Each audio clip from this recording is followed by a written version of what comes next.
जय माता की, माता रानी की जय। छठा दिन कात्यायनी माता का होता है। इस दिन माता कात्यायनी की पूजा आराधना की जाती है। चंद्रहासोज्ज्वल करा शार्दूल वरवाहना कात्यायनी शुभम दधा देवी दानव घातिनी। माँ दुर्गा के छठे स्वरूप को कात्यायनी कहा जाता है। ये महर्षि कात्यायन की कठिन तपस्या से प्रसन्न होकर उनकी इच्छानुसार उनके यहाँ पुत्री रूप में उत्पन्न हुई थी।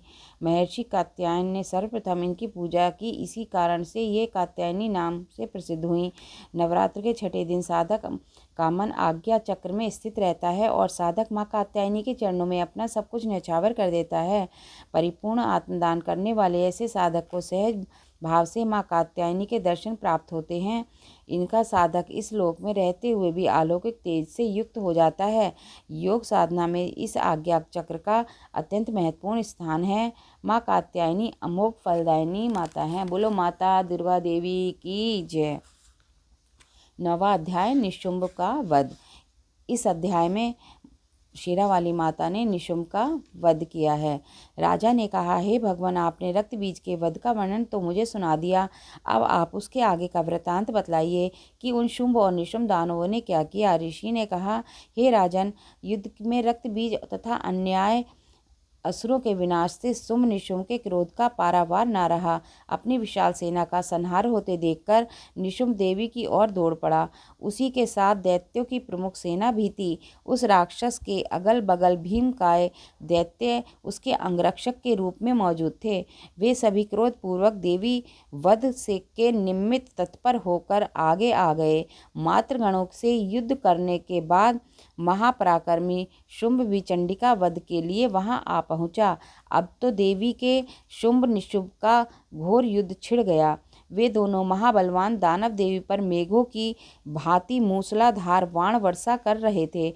राक्षसों द्वारा चलाए हुए बाणों को काटकर देवी ने अपने शस्त्रास्त्रों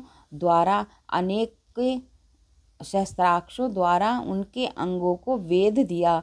मौका पाकर निशुंभ ने अपनी चमकती हुई ढाल लेकर देवी वाहन सिंह के मस्तक पर तेज धार वाली तलवार चलाई। अपने वाहन सिंह के आहत होने पर शूर्पु नामक बाण के द्वारा देवी ने शुंभ की तलवार को खंडित कर दिया तथा साथ ही अष्टचंद्र जड़ित ढाल के भी टुकड़े टुकड़े कर दिए। जब उस दानव के पास ढाल एवं तलवार ना रही तो अपनी शक्ति का प्रयोग किया, परंतु देवी ने चक्र के द्वारा उस शक्ति को खंडित कर दिया। ऐसा देखकर निशुंभ ने क्रोध में आकर देवी वध के लिए अपना त्रिशूल संभाला, लेकिन देवी ने मुष्टिका प्रहार से ही उस त्रिशूल का खंडन कर दिया। फिर तो उसने अपनी गदा चलाई, किंतु वह गदा भी काम न आई और वह देवी के त्रिशूल से भगन हो गई। इतना होने पर भी वह महाकाय दानव देवी की ओर अपना फरसा उठाकर चल पड़ा। देवी ने देखते ही देखते अपने बाणों द्वारा उसे धाराशायी कर दिया। अपने पराक्रमी भाई को भूमि पर गिरते देखकर शुंभ क्रोधावेश में देवी पर लपका। अपनी अष्टभुजाओं से युक्त वह गगनचुंबी दानव अपने संपूर्ण शस्त्रों को रथ में लेकर आकाश मंडल में दिखाई पड़ने लगा। उसे अपनी ओर बढ़ते देखकर देवी ने शंख ध्वनि की तथा धनुष की प्रत्यंचा से भीषण टंकार उत्पन्न किया। तदंतर दानवों के तेजनाशक घंटे की ध्वनि गुंजाकर संपूर्ण दिशाओं को भर दिया। जिस तरह सिंह की गर्जना सुनकर बड़े बड़े मतवाले हाथी भी दहल जाते थे, उस देवी वाहन सिंह की घोर गर्जना से दशों दिशाएं प्रकंपित हो उठीं। तब आकाशमंडल में काली ने अपनी लंबी छलांग लगाई और दोनों हाथों को भूमि पर दे मारा। उस क्रिया के फलस्वरूप ऐसा भीषण युद्ध शब्द हुआ जिसमें पहले के सभी शब्द विलीन हो गए। फिर तो शिवदूती ने अपने कराल अट्टहास से सभी असुरों को आतंकित कर दिया, परंतु इस दृश्य को देखकर शुंभ अत्यंत क्रोधित हुआ। उस समय शुंभ को ललकार कर देवी ने कहा, ओ पापात्मन, खड़ा रह खड़ा रह। इस दृश्य को देखकर आकाश मार्ग में अवस्थित सभी देवगण देवी की जय जयकार करने लगे, उनकी प्रशंसा करने लगे। तभी शुंभ ने देवी पर ज्वालाओं से दहकती हुई भीषण शक्ति चलाई। पर्वतकाय उस भीषण शक्ति को देवी ने एक बहुत बड़ी लुकाठी से अलग काट हटा दिया। उस समय शुंभ की गर्जन से सारा ब्रह्मांड कांप उठा। हे राजन, उसकी गर्जन से ऐसा मालूम हुआ मानो वज्रपात हुआ है, जिसमें सभी प्रकार के शब्द विलुप्त हो गए। शुंभ तथा देवी के द्वारा परस्पर प्रक्षेपित बाणों को दोनों पक्षों ने अपने अपने बाणों द्वारा सैकड़ों और हजारों खंड कर दिए। तब चंडिका ने क्रोध करके अपने त्रिशूल से शुंभ पर भीषण प्रहार किया। उस भीषण आघात से मूर्छित होकर महादानव शुंभ पृथ्वी पर गिर पड़ा। इतने में निशुंभ की मूर्छा दूर हो गई और उसने पुनः अपने बाणों को बरसात कर देवी चंडिका, काली तथा देवी वाहन सिंह को घायल कर दिया। फिर तो वह दानवराज अपने 10,000 हाथों को उत्पन्न कर देवी पर अपने चक्रों से प्रहार करने लगा और देवी को आच्छादित कर दिया। तदंतर भगवती दुर्गा ने क्रुद्ध होकर अपने बाणों द्वारा राक्षस के चक्रों और बाणों को खंडित कर दिया। देवी के इस अद्भुत शौर्य को देखकर अपनी सेना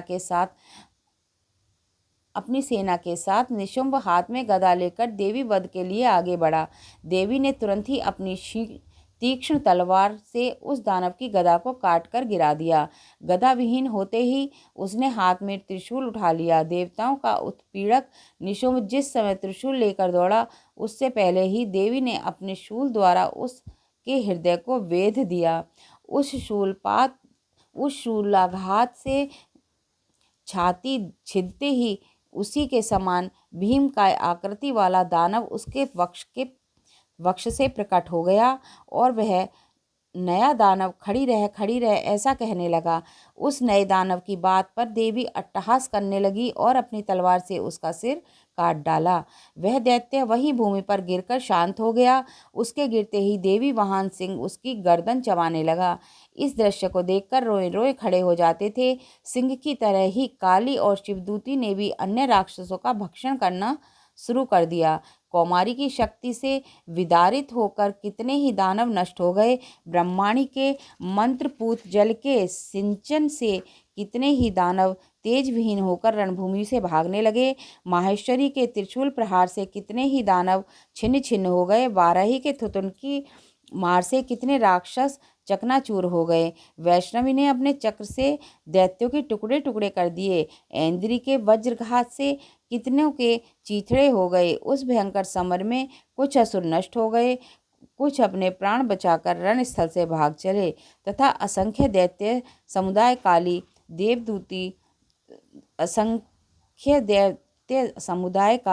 शिवदूती और सिंह के द्वारा काल कवलित हो गए। बोलो माता रानी की जय।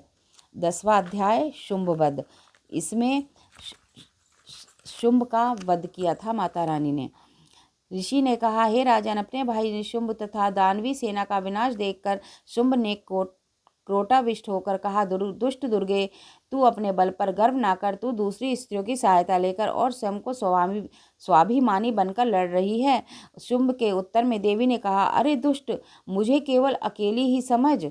तू अपनी आंखें खोलकर देख, ये सब मेरी विभूतियां हैं। अब ये सब मुझ में ही लय को प्राप्त हो रही हैं। तत्पश्चात ब्रह्माणी आदि समग्र देवियां अंबिका देवी के शरीर में सन्निहित हो गईं। तब उस स्थान पर केवल अंबिका ही रह गई। देवी ने कहा, मैं ही अपनी विभूतियों से अनेक रूपों में वहां प्रकट हुई थी। अब उन सभी रूपों को मैंने अपने में समेट लिया है। अब मैं केवल अकेली हूँ तेरे साथ युद्ध करूंगी। अब तू युद्ध के लिए तैयार हो जा। ऋषि ने आगे कहना प्रारंभ किया। सभी उपस्थित देव दानवों के समक्ष शुंभ और देवी में द्वंद्व युद्ध शुरू हो गया। उन दोनों पक्षों का युद्ध तीक्ष्ण शस्त्रों के प्रहार तथा वाण वर्षा के कारण बहुत ही भयानक प्रतीत होने लगा। देवी द्वारा चलाए गए अनेक दिव्यास्त्रों को उस दानव ने अपने अस्त्रों द्वारा खंडित कर दिया। इसके साथ ही उत्तर में देवी ने भी शुंभ के अस्त्रों को अपने केवल हुंकार शब्द के उच्चारण से क्षण मात्र में ही काट गिराया। तब पुनः उस महादानव ने अपने बाण वर्षा कर देवी को ढक दिया। प्रत्युत्तर में देवी ने भी उसके धनुष को भंग कर दिया। धनुष के टूटते ही शुंभ के हाथ में शक्ति उठा ली, किंतु देवी ने अपना चक्र चलाकर उस शक्ति को खंडित कर दिया। तब वह असुर शतचंद्रों के समान प्रकाशित ढाल और अपनी तलवार लेकर देवी पर झपट पड़ा। उसके आते ही देवी ने अपने तीक्ष्ण बाणों द्वारा उस देदीप्यमान ढाल और तलवार को काट दिया। उस दैत्य के सारथी और अश्व भी काल के ग्रास बन गए। उसका धनुष तो पहले ही टूट चुका था। उसने अपने हाथ में भयंकर मुद्गर उठा लिया। उस मुद्गर को भी देवी ने अपने बाणों से काट दिया। शस्त्र रहित होकर वह दानव साहस पूर्वक मुक्का तानकर देवी की ओर झपट पड़ा। उस राक्षस ने मुष्टिका से देवी के वक्ष में आघात किया। तब उसके उत्तर में देवी ने उधर से एक थप्पड़ जमाया। देवी का थप्पड़ लगते ही वह महादानव भूमि पर गिर पड़ा, किंतु संभल कर वह पुनः उठा। उठते ही वह देवी पर एकाएक उछला और देवी को लेकर आकाश मार्ग में उड़ चला।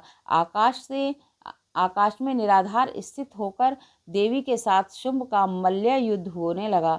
उनके इस अलौकिक युद्ध को देखकर सभी महर्षिगण आश्चर्यचकित हो उठे। दीर्घकाल तक युद्ध कौशल दिखाकर देवी ने शुंभ को घुमाकर भूमि पर फेंक दिया। भूमि पर गिरते ही वह उठकर देवी से युद्ध के लिए पुनः दौड़ पड़ा। उसके धावित होते ही देवी ने उसके वक्ष में त्रिशूलाघात करके उसे भूतल पर गिरा दिया। उस त्रिशूलाघात के होते ही दानव